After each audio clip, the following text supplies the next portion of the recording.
당신을 드러내신 아드님 성자 그리스도와 함께 당신께서 주신 영으로 당신의 이름을 찬양합니다.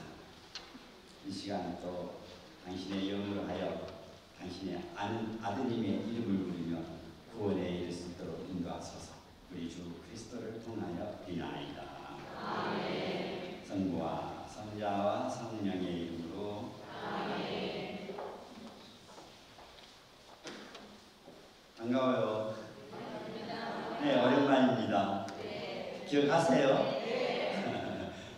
한 2년 전쯤에 코로나 상황에서 우리가 렉시오 디비나라는 주제로 6주 동안 만나 뵀던 것 같아요. 근데 그때는 코로나 상황이라서 조금 소수였어요. 근데 오늘은 10일 밖에서 그런가? 많으시네요. 주제를 알고 계시죠? 네. 예수기도예요. 다음 주에는 성체조례예요. 참 이 사순 시기에 아주 합당하고 적절한 주제라고 여겨져요. 예수기도와 성체조례의 공통점이 혹시 무엇인지 아실까요? 두 개는 뗄래야 뗄 수가 없어요. 사실 같은 것에 해당해요. 1차적으로 예수기도와 성체조례는 예수님께 드리는 기도입니다. 예수님께 드리는 기도. 예수기도라는 말을 혹시 처음 들어보신 분? 다 들어보셨네요, 그죠? 뒤늦게 처음 들어보신 분도 아니 오늘 들어보고 계실 거예요. 네, 조금은 생소할 수 있어요. 왜냐하면 우리 서방 가톨릭 교회에서는 그다지 많이 알려져 있지는 않거든요. 제2차 바티칸 공의회에 새롭게 이제 기도의 원천으로 돌아가서 초대교회 때부터 이루어졌던 그리스도교 안에서 있었던 이 기도들을 다시 건져 올리면서 다시 우리 가톨릭 교회 안에서 받쳐지기 시작한 기도라고 볼 수도 있기 때문에 어떻게 보면 생소할 수 있어요. 그러나 실제로는 생소하지 않아요. 왜냐하면 우리의 신앙의 실생활에서는 다들 하고 있으니까. 예를 들어볼까요? 예수마리아 요새. 예수마리아. 우리 어르신들 많이 하죠? 예수마리아. 그게 바로 예수기도의 한 형태예요. 예수마리아. 혹은 예수주님. 예수님. 그게 전부 예수기도. 우리가 미사 중에 그죠? 주님 자비를 베푸소서, 그리스도님 자비를 베푸소서, 주님 자비를 베푸소서 하죠. 그 예수기도. 예수기도가 그런 형태로 들어와 있는 겁니다. 우리가 성물도 기도를 할 때 하나님 오소서 저를 구하소서, 저를 도우소서, 그것도 예수기도예요. 그러니 실상 우리가 신앙생활을 하면서는 많이 하고 있는 거예요. 예수기도를. 그런데 이 용어가 생소할 뿐인 것이지 실제 우리 신앙 안에는 깊이 잘 잡고 있는 기도라고 볼 수 있어요. 특별히 어떻게 기도해야 될지를 잘 모르겠다. 기도하는 게 참 어렵다. 그런 분에게는 아주 용이한 기도예요. 쉽기도 하지만 깊은 기도. 그야말로 영과 더불어 예수님을 통하여 아빠 아버지를 끊임없이 부르는 기도예요. 제가 시작하면서 예수기도와 성체조례는 같은 것이다 이렇게 말할 수 있다라고 그랬죠. 이제 다음 주 오면 더 그것을 알아듣게 되겠지만 아주 간단하게 이야기해서 예수기도는 내 안에 살아계신 예수님을 초대하는 기도라고 볼 수 있어요. 내 안에 살아계신 예수님의 이름을 끊임없이 부르면서 내 안에 현존하신 살아계신 그분께 참으리 hum승의 기도를 드리는 것이 예수기도거든요. 그러니 성체조례라고 하죠.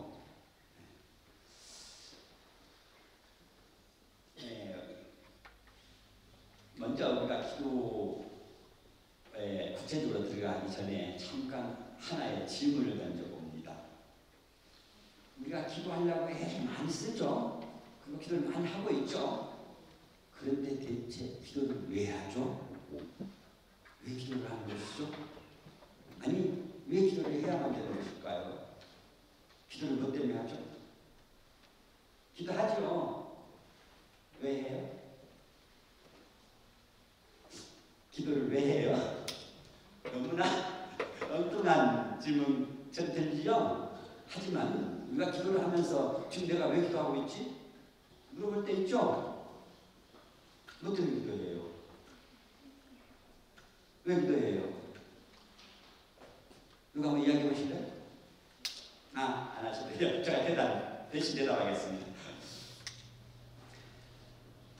우리가 기도를 할 때는 1차적으로 두 가지 경우가 주를 형성합니다. 첫째는 고통스러워, 어려워요, 힘들어요, 그죠? 아파요, 어떤 어려움에 처했어요. 그래서 문제 해결을 위해서, 그렇죠? 문제 해결을 위해서, 혹은 이 한계와 나약함과 제한과 우리의 허약함, 이 부족함, 우리의 어떤 비참함과 우울한 처지를 보고서 이 비천함을 넘어서 있는 저 절대자, 뭔가 영원하고 전능하고 무한하신 어떤 분에 대한 갈망이 생길 때, 내가 문제를 해결하지 못했을 때 나의 무능함과 무약함을 느낄 때 뭔가 다른 어떤 분을 찾게 되죠. 그래서 하는 경우, 이런 경우들이 대부분이겠죠. 아파서, 다시 말해서 뭔가 도움이 필요해서, 뭔가 좀 필요한 게 있어서, 그래서 기도들을 해요. 이게 하나고, 두 번째는 뭔가 바라는 것이 있을 때, 뭔가 원하는 것이 있는데 그게 내 마음대로 안 돼요. 그리고 내 힘으로는 안 돼요. 바라는 것이 있을 때, 그 바라는 것을 내 힘으로 잘 안 될 때, 그럴 때 뭔가 그것을 이루고 싶은 우리의 욕망 구조가 누군가를 찾아요. 주로 대체적으로 기도는 이처럼 우리의 비참함 속에서, 아니면 우리의 욕망, 원인, 바람, 소원 단계에 있어서, 그래서 기도들이 1차적으로 출발을 합니다. 일반적인 경우는. 자, 그렇다면 교회에서는 왜 기도하는가라고 물을 때 왜 기도해야 된다라고 말할까요? 교회의 가르침, 교리서는 왜 기도해야 된다고 말하죠? 그것은 안 들리는데, 그것은 뭐 하려고 기도해요? 왜 기도해야 돼요? 그것은 바로 우리 시간이 사랑하기 위해서 기도해야 된다는 것이에요. 사랑하려고 하니까 기도하는 거죠. 왜냐하면 사랑이 안 되니까. 궁극적으로 문제 해결을 위해서 도움을 받고 싶어서, 어려워서 뭔가를 원해서 해요. 그런데 궁극적으로는 그 원초적인 것은 그렇게 해서 사랑하고 싶어서 어떻게 하면 잘 사랑할 수 있을까? 제대로 사랑할 수 있을까? 사랑하기 위해서 기도하는 거예요. 그런데 문제는 기도를 하면서 사랑하기 위해서 기도했습니까? 아니면 뭐가 안 채워져서 문제 해결을 위해서 뭔가 도움을 얻으려고, 뭔가 바라는 것을 이루려고 기도했습니까? 혹시 사랑하기 위해서 기도하신 분 계세요? 애시당초 기도의 지향이 어긋났을 수 있어요. 사랑하기 위해서 기도를 해야 된다, 이렇게 알고 있으면 기도를 열심히 한 사람은 사랑하는 사람이 되었을 거예요. 그렇죠? 그런데 기도를 열심히 한다고 하는데 그 사람의 모습을 보면 사랑하지가 않아요. 그냥 자기 자애심과 이기심에, 이해관계에 빠져서 상처 속에서 허덕거리느라고 정신이 없어요. 다시 말해서 기도를 통하여 사랑을 배우지 않았다는 얘기뿐만 아니라 애시당초 기도를 할 때 사랑하려는 마음도 없이 기도를 했다는 얘기예요. 그러니 기도를 통해서 사랑하는 법을 못 배우고 만 것입니다. 우리에게 닥쳐져 있는 어떤 어려움이나 곤란함, 바로 그것을 통하여 사랑을 배우라. 바로 그것 속에서 사랑하는 법을 가르쳐주고 계시건만 우리는 그것을 통하여 사랑하는 법을 배우지 못하고 말았으니 결국 기도가 빗나갈 것입니다. 이렇게 서두를 시작하는 것은 오늘 기도의 마지막 결론이 될 것입니다.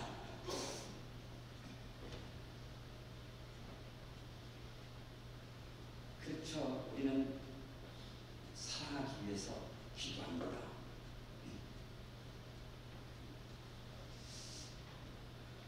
예수님께서는 서로 사랑하라고 말씀하셨을 뿐만 아니라 끊임없이 기도하라. 루카복음 18장 1절, 21장 36절, 기타 등등에서 특히 바오로 사도는 여러 군데서 이야기합니다. 늘 기도하십시오. 지속적인 기도, 중간 없는 기도, 끊임없는 기도. 흔히 이야기하는 기도의 황금률입니다. 예수님께서 말씀하셨고 그 제자들이 행하였고 초대 사막 수도승들과 교우들이 행했던 그렇기도 무더위도 애를 썼던 끊임없는 기도. 이것이 기도의 황금률이에요. 그 말은 곧 서로 사랑하라. 그것이 안 되거든요. 어떻게 할 때 서로 사랑할 수 있느냐? 끊임없이 기도하라. 기도 속에서 사랑을 배워라. 그러니 끊임없이 기도하라는 말은 바꾸면 끊임없이 사랑하라는 얘기인 것이에요. 우리는 서로 사랑하라는 이 계명을 실현하기 위해서는 기도 없이는 불가능한 것입니다. 기도 속에서 사랑하는 것을 배워야 하니까요. 그래서 기도를 통해 사랑을 하게 되고, 그런데 끊임없이 기도하라는 것이죠. 다시 말하면 한 번 하고 말 것 같으면, 금방 하고 말 것 같으면 사랑이라 할 수 있겠어요? 사랑의 특성은 항구함입니다. 항구할 때라야 사랑이 자라고 성장하고 익어가고 열매를 가죠. 한 번 하고 말아버린 것이 사랑일까요? 항구하면 사랑이 그 안에서 자라요. 사랑은 항구할 때 사랑이라고 말하는 거죠. 그죠? 결혼하기 전부터 결혼하고 나서 그 사랑을 지켜가기 위해서 항구함이라는 게 필요하죠. 항구함을 잃으면 사랑이 으깨내 껴버려요. 그러니 사랑이 다른 말은 항구함입니다. 지속성이 있어야 돼요. 계속성, 연속성. 그것이 바로 기도가 지탱해 준 것이죠. 끊임없는 기도, 끊임없는 사랑을 불러일으키게 되어 있는 것입니다. 이 끊임없는 기도의 일환이 예수 기도예요.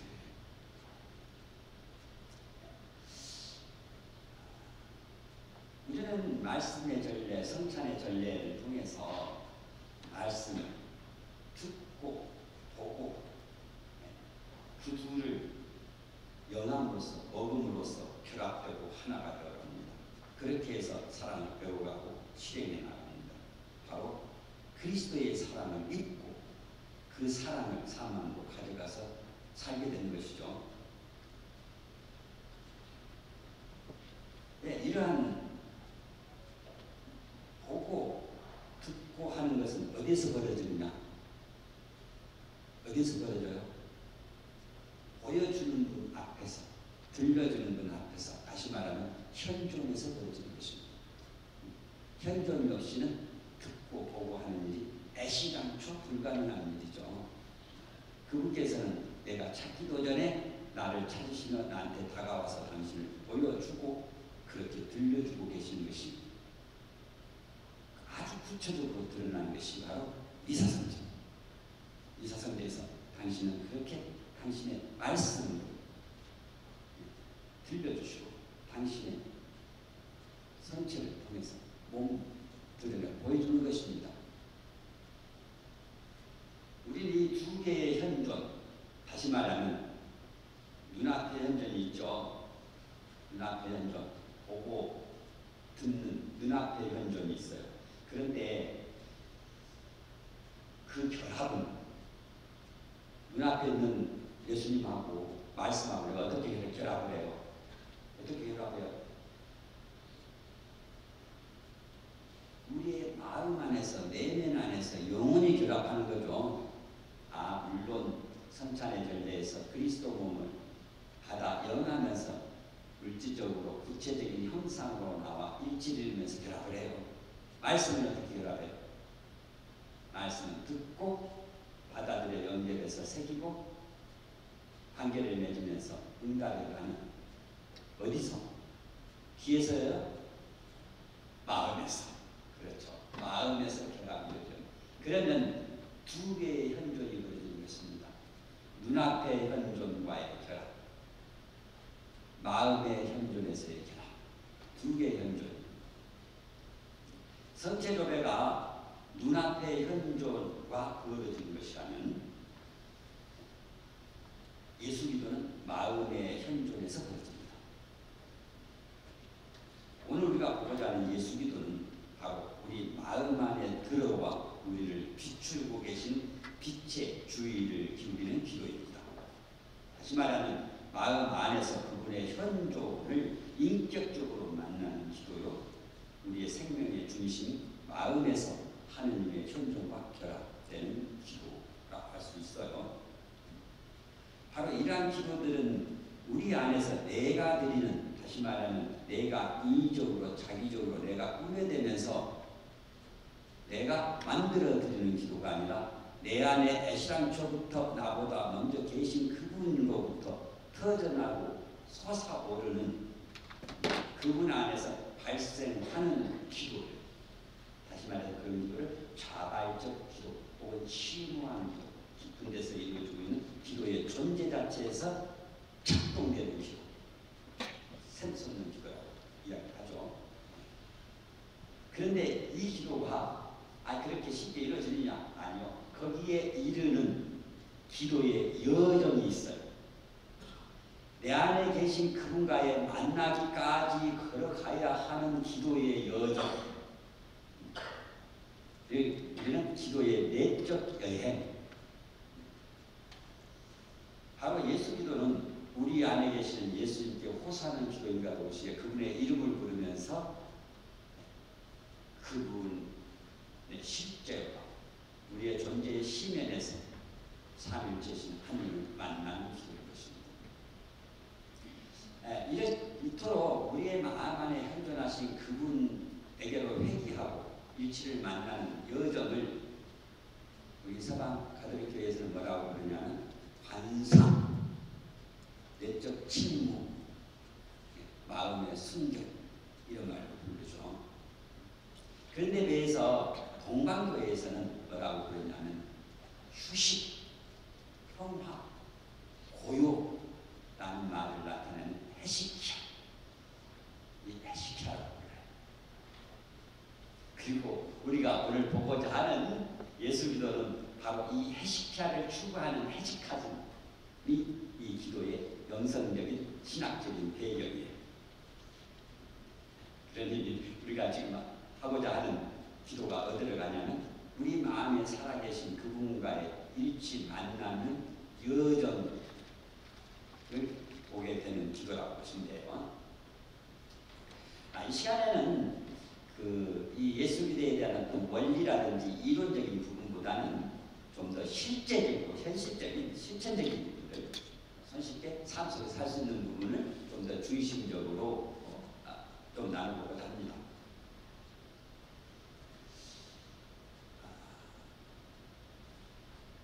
우리가 지금 듣기에 생소하다고 해서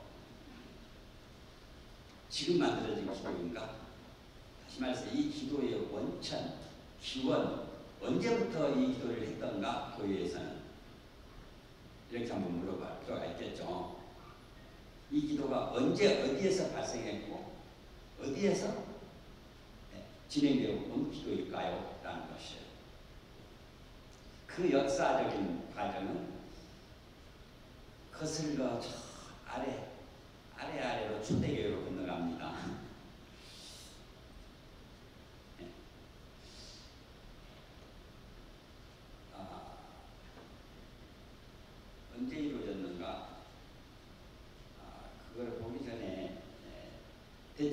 어떤 기도인데요? 라고 말하는 저가 할 말이 없어요.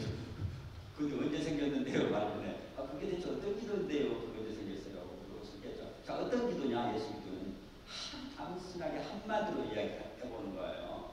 예수 기도는 뭐 그냥 예수님 주님하고 예수님 이름을 부르는 기도예요. 우리가 흔히 예수 기도를 다른 말로 부를 때 예수님의 이름을 부르는 기도, 혹은 예수 기도, 혹은 마음의 기도 이렇게 부르고 그렇게 번역되어 있어요. 책들은. 너무 쉬워요. 예수님, 주님 이렇게 부르는 거예요. 이 기도의 원형, 고정형은 정형문은 뭐냐면 살아계신 하느님의 아드님이신 주 예수 그리스도님 이재인에게 자비를 베푸소서. 이 구절이 원형이에요. 그런데 이 고정문으로 기도를 드리는 게 아니고 우리는 쉽게 그냥 예수님 주님, 나의 주님, 나의 주님, 나의 전부 있죠? 그렇게 불러요. 예수님 도와주소서. 예수님 저를 구하소서. 예수님 저를 불쌍히 여기소서. 이게 전부 예수 기도의 축약이에요.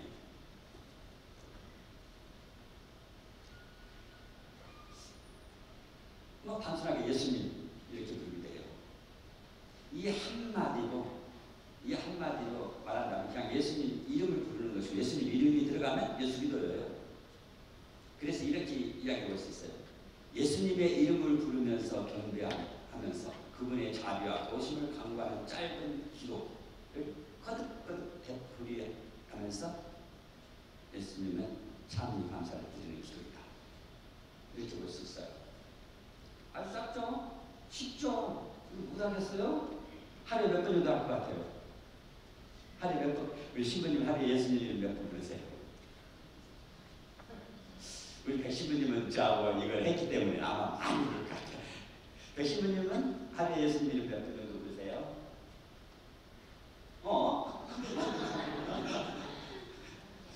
저하고 같이 예수님 했었죠?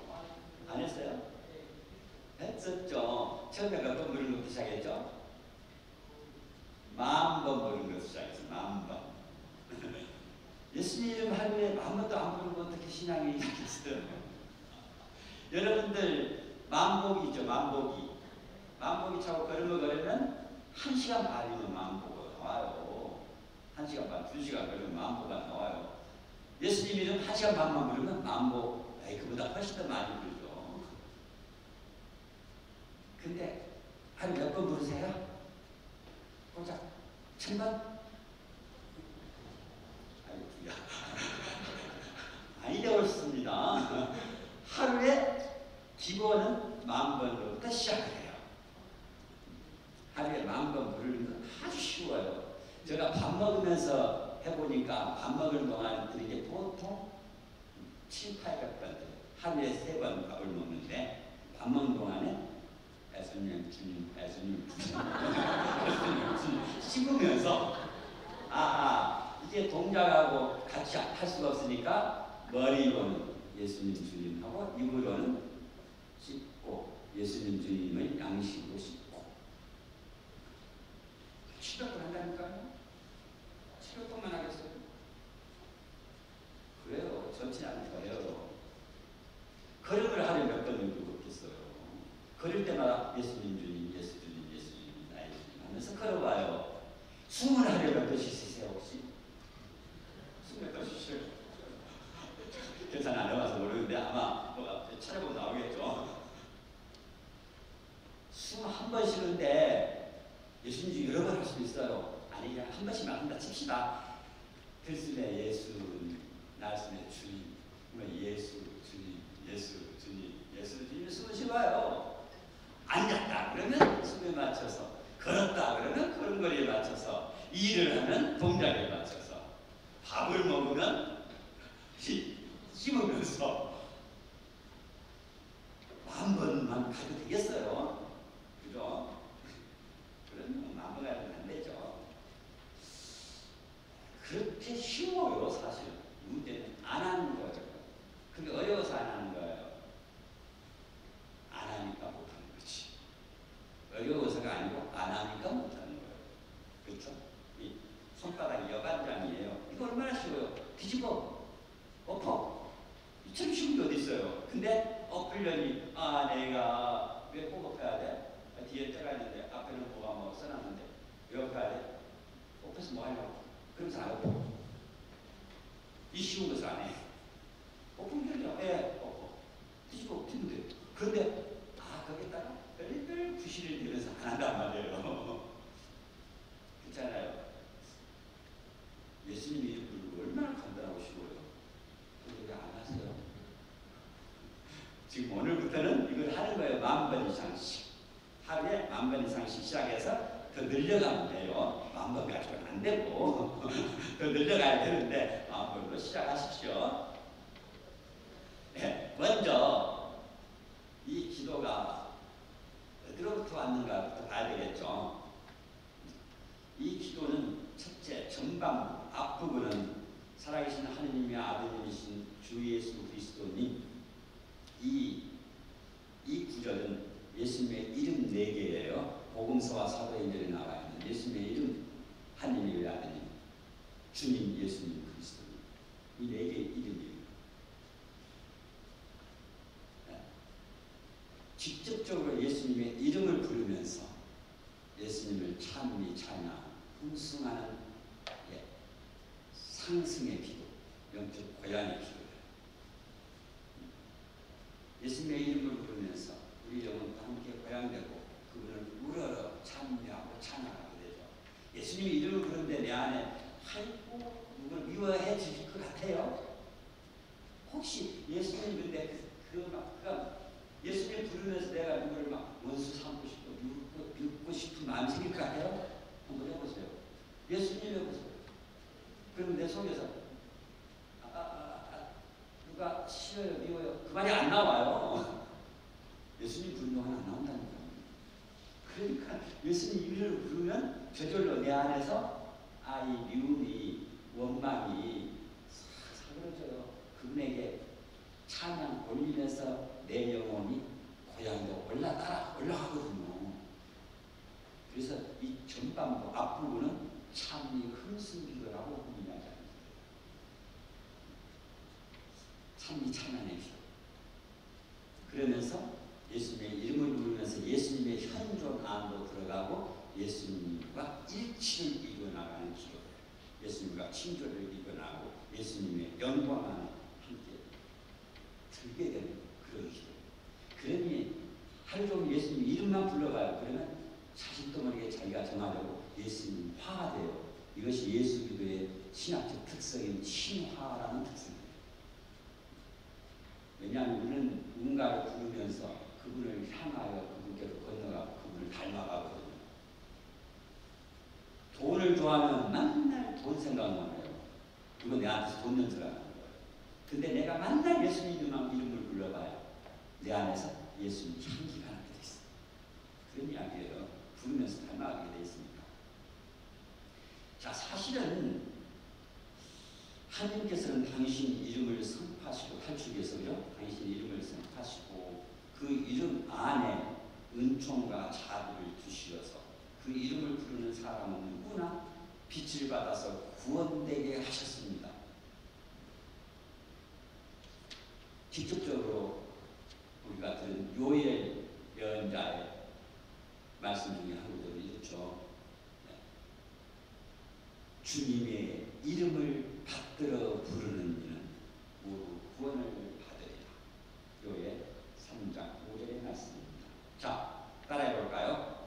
주님의 이름을 받들어 부르는 이는 주님의 이름을 받들어 부르는 이는 더 크게 주님의 이름을 받들어 부르는 이는 주님의 이름을 받들어 부르는 이는 모두 구원을 받으리라. 모두 구원을 받으리라. 아멘.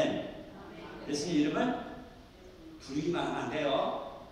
받들어 부른다는 것은 마음을 드높여 믿음으로 희망하여 사랑하여 라는 태도와 자세, 인격이 들어가는 것이에요.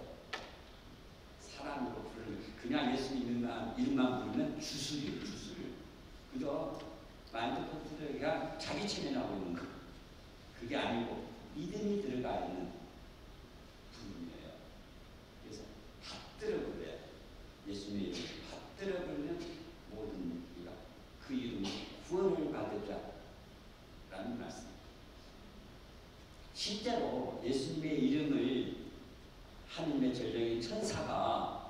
요셉과 마리아에게 했죠.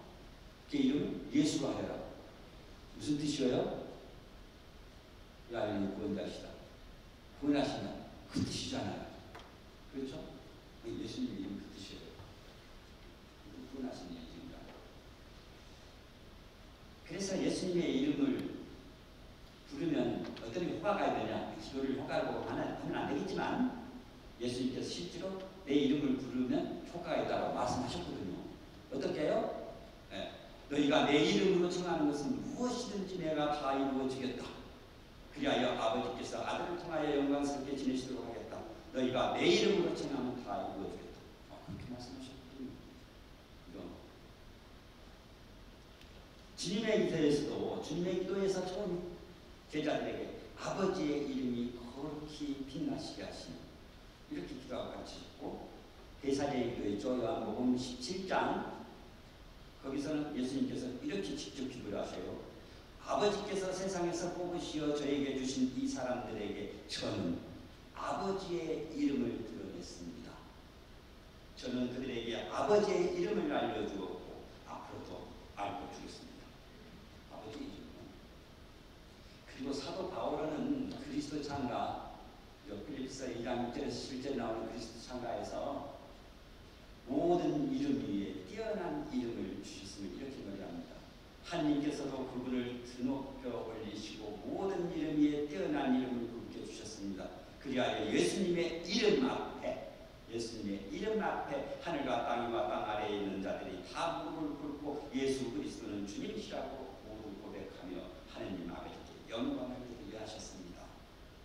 바로 이 이름이 예수님의 부활에서 주어진 이름이요, 구원을 가져다 주는 이름이 되었습니다. 그리고 사도 바울은 이렇게 이야기해요.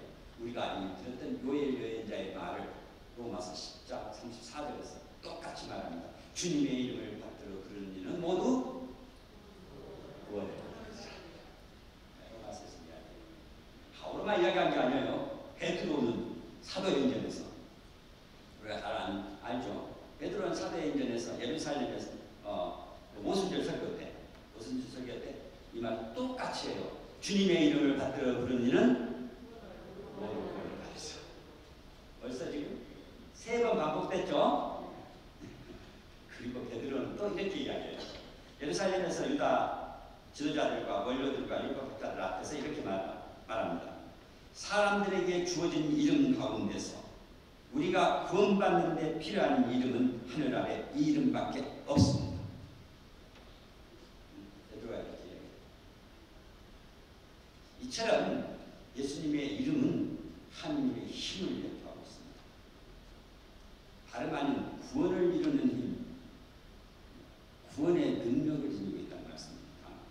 그 힘은 이름 안에 감춰져 있고 우리가 믿음을 가지고 이 이름을 부를 때 다름 아닌 우리에게 전달되는 에너지는 성령이십니다. 참고로 예수님의 이름은 이러한 능력을 지니고 있기 때문에 그 이름으로 악령들이 쫓겨나고 사람들이 치유되는 것입니다. 네, 가자 사막에 올라있는 성 발사노프는 이렇게 말합니다.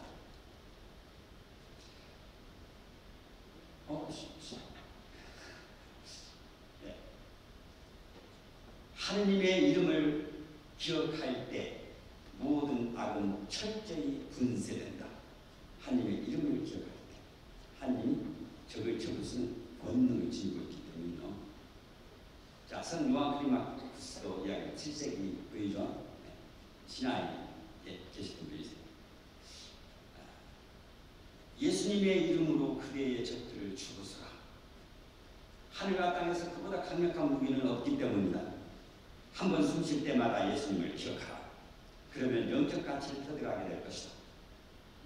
예수님의 이름이 그대의 적들을 쳐부수리라. 그러니 예수님의 이름을 부르는 것은 예수님의 현존, 이름 안에 계신 예수님의 성사성이에요. 이름이 곧 임마누엘 뜻이 뭡니까? 함께 계시다죠. 그러니까 지금 이름과 함께 계신 그분의 현존 안에서 그분이 나에게 침범해서 내 현존으로 드러나면 어둠은 물러갈 뿐이에요. 그러니 예수님의 이름을 부르면 내가 예수님의 현존 안에 들어가면 어둠은 물러가는 것이죠.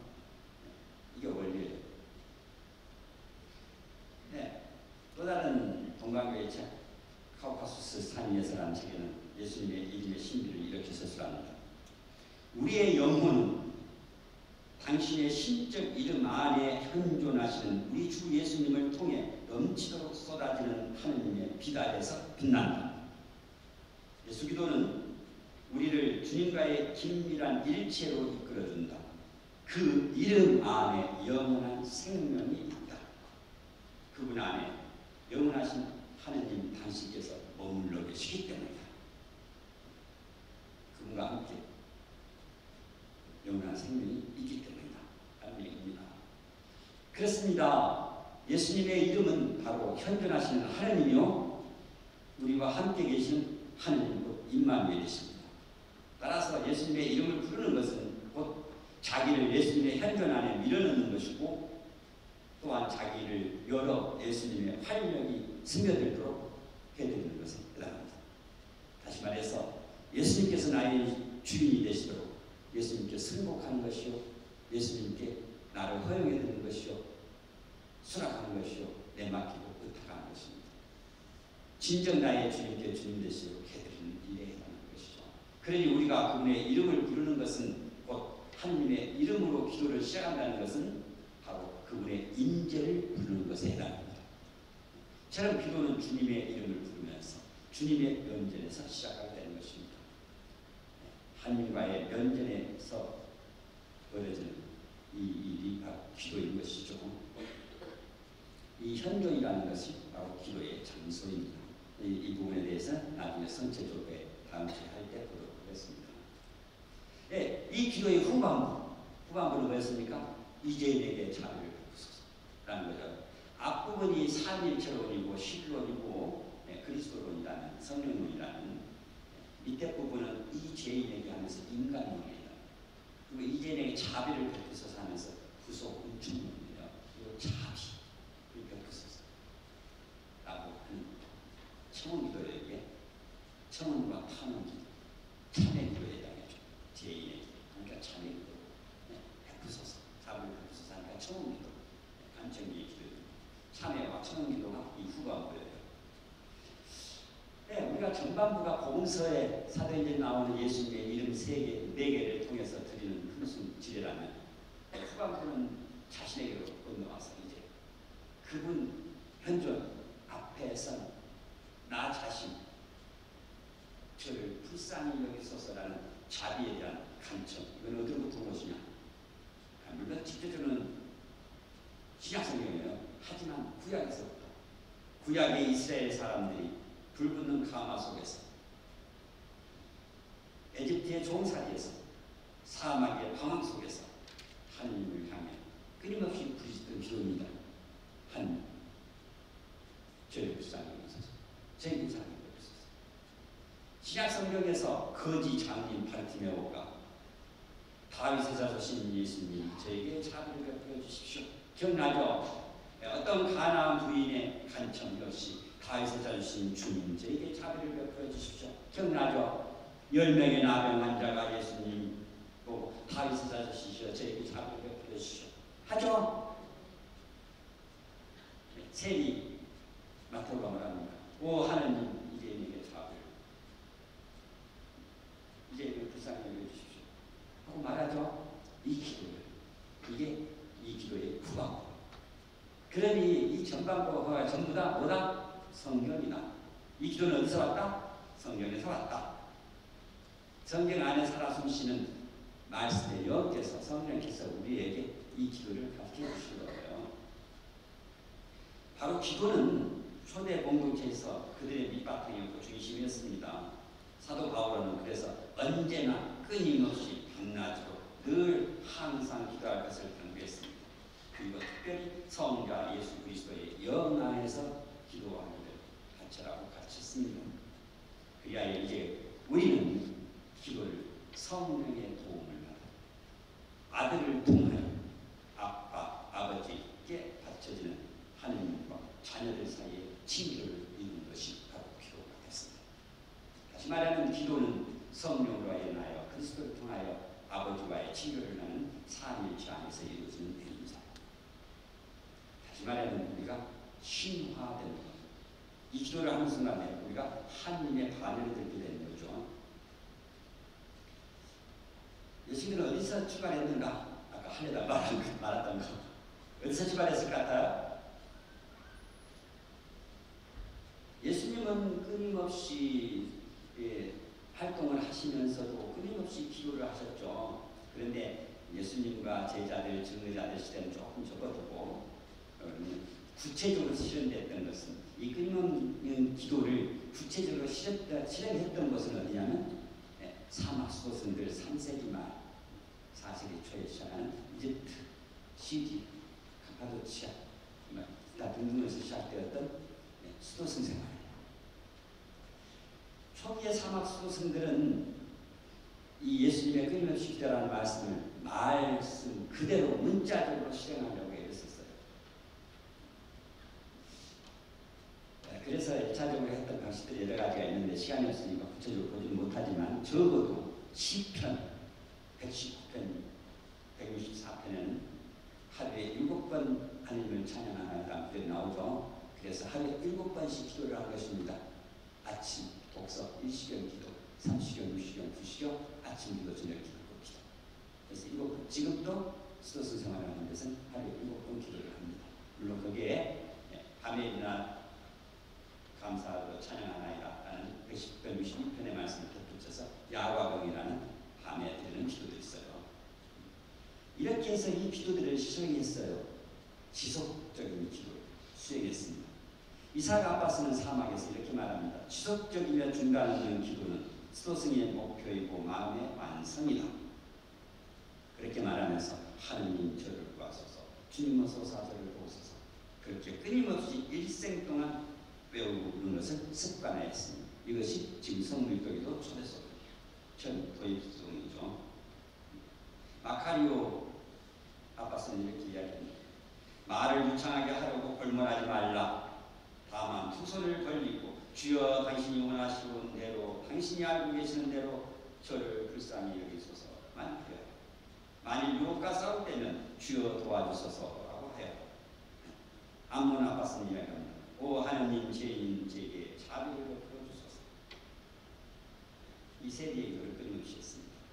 이사야 아빠스는 유혹과 싸울 때 스승이신 예수 그리스도님 저를 구해주소서. 당신을 것으로 범죄하게 버려두지 마소서. 아르센 아빠스는 주여 죄가 구원받을 수 있도록 저를 인도하소서. 아폴로 아빠스는 나는 사람 것으로 죄를 지었사오니 하느님으로서 저를 불쌍히 여기소서. 이렇게 끊임없이 기도를 했어요. 이 기도를 이렇게 기도를 하는 것을 끊임없이 기도하는 이 상태, 마음의 지향, 이 상태를 가져가는 것을 유지하는 것을 보고 끊임없는 기도의 정정력, 형태 이렇게 초대 교구와 사마스승들은 정의를 내렸던 것입니다. 이 기도를 흔히 이야기할 때 단원절 기도라고 우리가 번역을 해요. 모노스콜로지스토스라는 단어인데 단원절 기도 혹은 짧고 잦은 기도 이렇게 번역을 했어요. 하는 절로 하는 것. 그래서 시편의 한 구절, 성경의 한 구절을 계속 반복하는 것. 다시 말하면 그걸 루미나스 대세입니다라고 합니다. 이렇게 하나를 계속 끊임없이 하는 것. 길면 계속 안 되거든요. 단순하고 소박하게 한 구절을 반복하는 것. 그러니까 언제 어디서나 일하면서도 대화 중에서도 책 보면서도 가능하다는 얘기예요. 아니 책들이 대화들이 그것을 진작시켜줘요. 그 기도 오히려 이 기도를 보고 예수 기도라고 한다고. 이렇게 생겨났습니다. 이 기도가. 자, 이제 우리는 시간이 다 돼가는데 이 기도가 어떻게 심화되는 여정을 겪는가를 잠깐 볼까 싶어요. 하다가 조금 중간에 시간 보고 땡칠도 모르겠지만 예. 하나님과의 일치를 이루는 데에는 여정을 필요로 합니다. 과정. 예수 기도의 여정은 잘 보여주는 게 이름 없는 순례자라고 번역되어 있는 책이에요. 어느 인명의 수도승이 쓴 이름 없는 순례자. 우리나라에 책이 여러 번 번역됐어요. 최철 신부님이 제일 먼저 번역했고 개신에서 번역되어 있고 또 이 평생 여러 판 나와 있어요. 지금 거기에 보면 이렇습니다.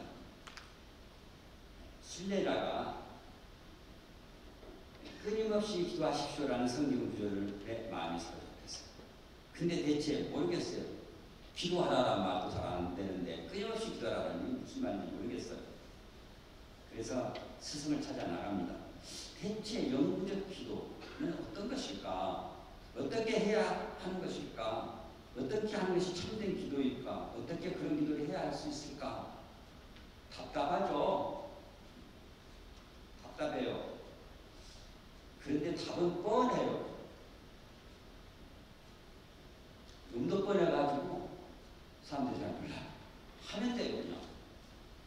하면 그 속에서 알려줄 수 있어요. 근데 문제는 답답하는데도 안 해, 사람들이.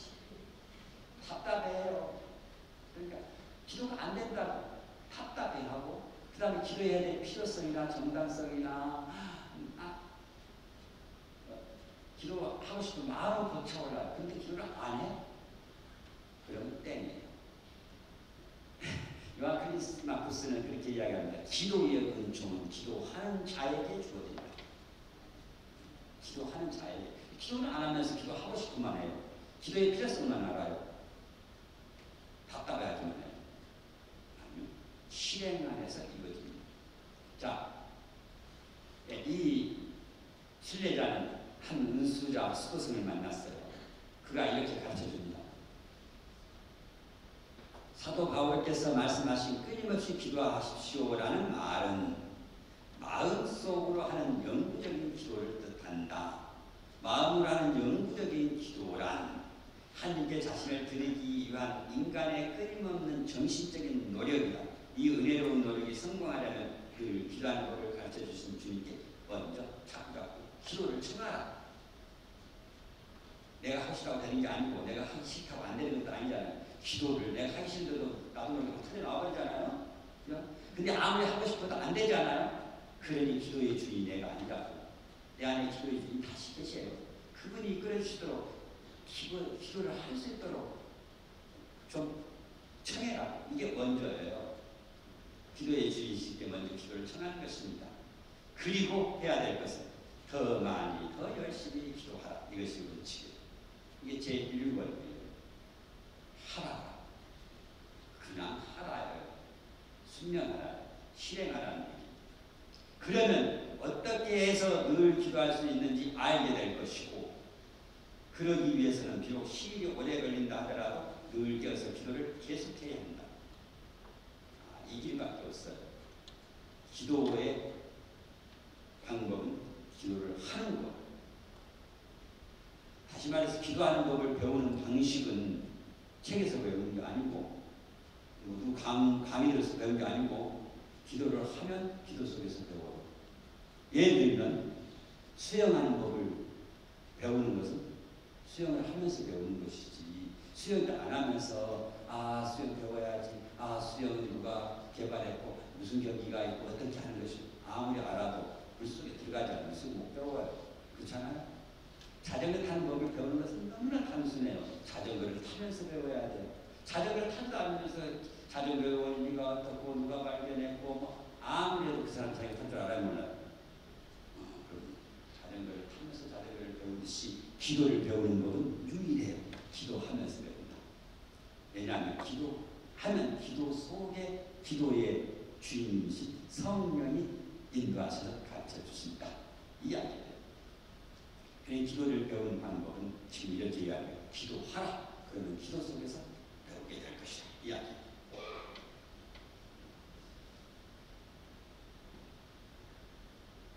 네, 늘 기도해야 한다고 한 사도의 말씀, 생각을 다하고 하는 기도를 말하는 것으로서 생각을 다해야 한다는 것은 결국 언제나 하나님 생각에 잠겨있는 상태, 끊임없이 하나님을 지향하여 바라보고 있는 것이죠. 향하여 있는 것이죠. 이것도 나중에 성체적으로 하도록 하겠습니다. 내심으로 하는 예수 기도란 예수님 앞에 있다고 생각하고 현존이죠. 현존에서 어느 때나 잠들었을 때라도 항상 마음과 생각으로 예수님의 이름을 끊임없이 부르는 것이다. 그저 즐겁게 예수님의 이름을 부르는 것이다. 잠잘 때에 예수님 이름 불러보셨어요? 아직 안 불러보셨다면 오늘 잠들기 전에 예수님 이름을 100번만 불러보세요.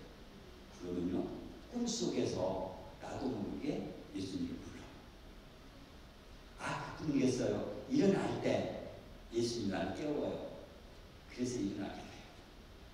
묘한 것은 예수님은 살아계시잖아요. 잠들었다고 함께 자요? 잠속에서 여전히 살아계시죠. 잠속에서 살아계신 분이라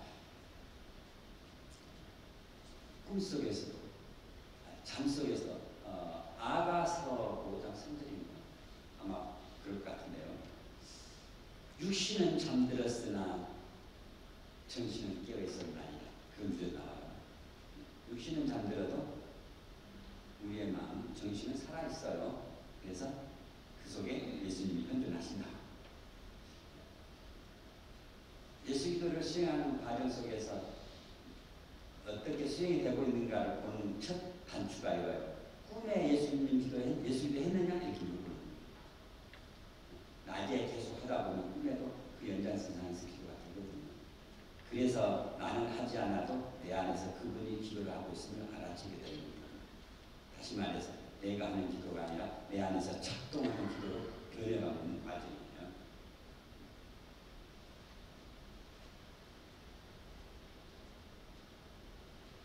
이 기도에 익숙해지면 커다란 위안을 느끼며 항상 이 기도를 들을 필요성을 느끼게 될 것이다. 왜냐하면 기도가 기도를 부르거든요. 시간이 좀 흐르면 이 기도를 들지 않고는 견딜 수 없게 되어 기도가 저절로 흘러나옵니다. 이 책에 이렇게 나와요. 시간이 지나니까 이 뒷부분은 아직도 그 여정을 안 겪고 있는데 뒷부분을 할 거 없겠죠. 야, 초입부만 합니다. 하루에 10,000번 이상 한다. 그렇게 시작하는데요. 그럼 어떤 일이 벌어지느냐? 방금 이야기한 것처럼 이 일이 벌어져요. 자, 건너뛰면서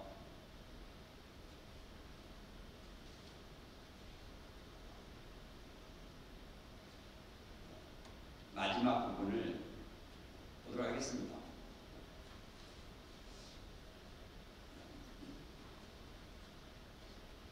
사실은 예수님 이름을 내가 부르는 것이 아니라 예수님이 주님이라고 부르는 것은 내 안에 계신 성령이시죠. 하나님을 아빠라 예수님을 주님이라고 부를 수 있는 것은 그분이 주신 선물인 그분의 영이 우리 안에서 작동하시고 활동하고 개입하고 살아 숨쉬고 계신다는 것이죠. 그분이 나로 하여금 그 이름을 부르도록 조명하고 부추기고 끄잡아 당기고 매료시킨 것입니다. 그래서 그 이름을 부르지 않고 못 베기가 하는 거죠.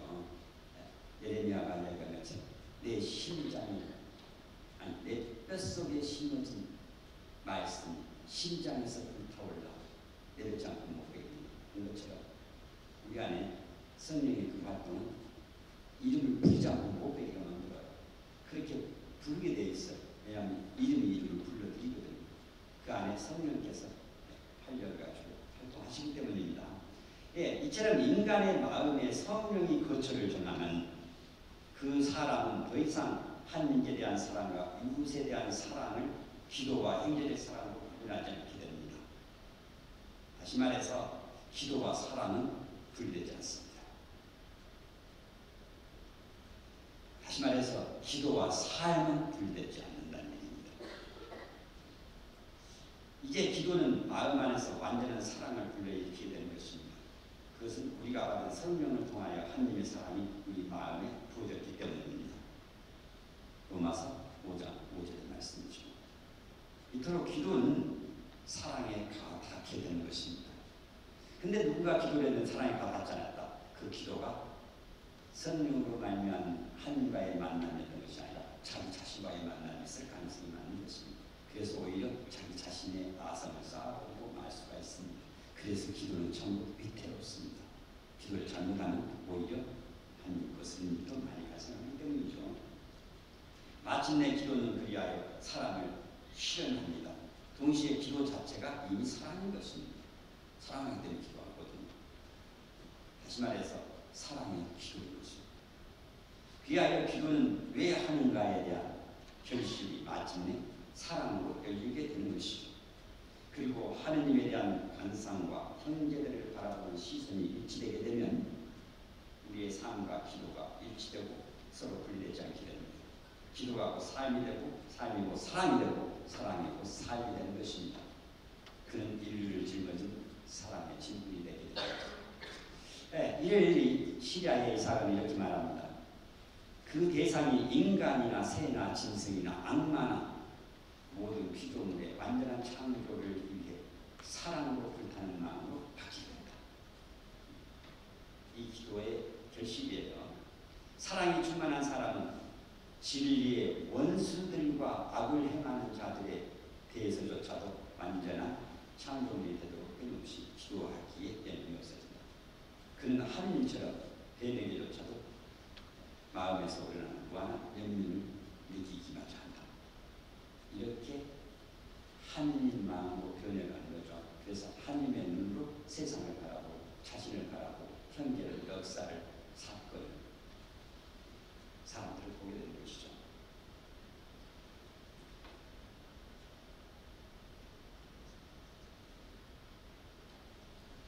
네, 마지막으로 이러한 일은 지금 아주 간단히 봤지만 신인적 협동작업에 의해서 이루어집니다. 나만의 활동이 아니고 하나님만의 활동이 아니고 하나님의 그 부추김에 응답한 인간의 자유의지의 실행을 통해서 벌어지는 하나님과 나라의 협조, 하나님과 인간의 상호 협동을 통해서 이 기도는 번져나고 일어나게 이루어지게 됩니다. 그래서 결국 우리는 하나님께 다가가도록 이끌어줍니다. 그렇게 해서 하나님의 사랑을 우리의 삶 안에서 완성하고 실현하게 되는 기도죠. 그렇습니다. 기도를 위한 모든 방법들은 하나님과의 일치를 지향하고 있다고 볼 수 있습니다. 그리고 그러한 일치는 일상생활 안에서 하나님의 뜻을 실천하는 것에서 유지됩니다. 다시 말해서 기도가 삶 안으로 스며들어가서 삶 자체가 되어야 하는 것이죠. 그래서 동방의 바울로 에우도카고는 이렇게 말합니다. 기도를 갖는 것만으로는 충분하지 못하다. 기도를 하는 것만으로는 충분하지 못하다. 우리의 삶 전체가 비속까지도 포함한 우리의 모든 행위와 몸짓이 예배의 참가가 되고 제물이고 기도가 되어야 하기 때문이다. 사실 기도는 미완성이에요. 왜? 기도한다고 구원된다는 말은 없어요. 사랑하면 그런 구원된다. 사랑하기 위해서 기도가 필요한 거죠. 근데 기도만 하고 사랑을 안 한다. 그럼 뭐예요? 기도는 한계를 들고 있는 것입니다. 기도를 통하여 사랑으로 건너가야 되는 한계. 기도가 사랑을 실현하는 도구가 되고 실현을 부추기는 힘이 되어주는 것이죠. 그러니 기도가 사랑으로 건너가야 돼요. 기도가 구원한 것이 아니라 사랑이 구원하거든요. 사랑하려면 기도를 통하여 사랑이 영적 양분을, 부력을 배양해내야 되는 것이죠. 영적 힘. 그래서 기도가 필요한 것입니다. 그러기에 기도자는 항상 다음과 같은 발타사의 말을 염두에 둘 필요가 있습니다. 그리스도인이 하느님의 심판대 앞에서 심판받는 기준은 그가 얼마나 종교적 체험을 했느냐, 그가 얼마나 신비 체험을 했고 얼마나 환상 체험을 했는 것이 아니라 그가 하느님과 이웃을 얼마나 많이 사랑했느냐에 있다. 요한이 선고와 선자와